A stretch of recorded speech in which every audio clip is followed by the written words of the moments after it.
The sides of a rectangle are minus x cube plus 15z and 5xz plus 4x cube. Find its perimeter. ரெக்டாங்கிளோட sides கொடுத்துருக்காங்க, அதோட perimeter என்னன்னு கேட்டிருக்காங்க. சைட்ஸு length and பிரெத்தை கொடுத்துருக்காங்க. Breadth வந்து minus x cube plus 15z, length வந்து 5xz plus 4x cube. ரெக்டாங்கிளோட length and breadth கொடுத்துருக்காங்க, அதோட பெரிமீட்டர் என்னன்னு கேட்டிருக்காங்க.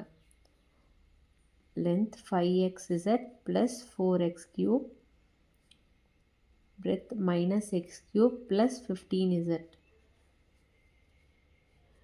algebraic expressionsல கொடுத்துருக்காங்க. ரெக்டாங்கிளோட பெரிமீட்டரோட ஃபார்முலா என்ன? Perimeter of rectangle equal to 2 into l plus b. இந்த ஃபார்முலாவில் லென்த் அண்ட் பிரெத்தை சப்ஸ்டியூட் பண்ணி பெரிமீட்டர் ஆஃப் ரெக்டாங்கிள் என்னன்னு நம்ம கண்டுபிடிக்கலாம். 2 into length வந்து 5xz plus 4x cube plus பாசிட்டிவில் தான் நம்ம கொடுக்க போகிறோம் minus x cube plus 15z.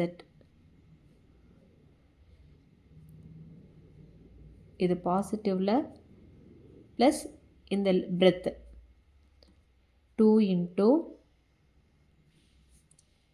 இது பாசிட்டிவில் இருக்கிறதுனால இது அப்படியே எழுதிக்கலாம்.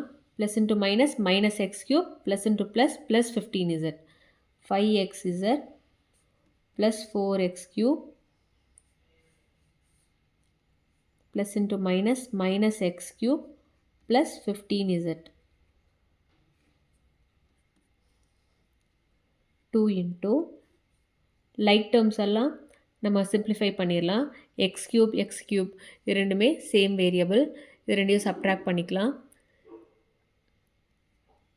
5xz ஒன்று ப்ளஸ்லேயும் இன்னொரு மைனஸ்லேயும் இருக்குது. சப்ட்ராக்ட் பண்ணிவிட்டு கிரேட்டர் நம்பருக்கு பிஃபோர் என்ன செய்யணும் அதை போடுவோம். 4லேருந்து 1x க்யூபை சப்ட்ராக்ட் பண்ணால் 3x க்யூப் ப்ளஸ் 15z. இப்போ சிம்ப்ளிஃபை பண்ணியாச்சு. இப்போ 2வை உள்ளே மல்டிப்ளை பண்ணிடலாம். 5 2s are 10xz, 3 2s are plus 6x cube, 3 2s are 6, 6x cube, 15 2s are 13, 15 2s are 30z. இது எப்படி எழுதிக்கலாம்னா x cube ஃபஸ்ட் எழுதிக்கலாம். x cube 6x cube plus 30z plus 10xz. இதான் answer.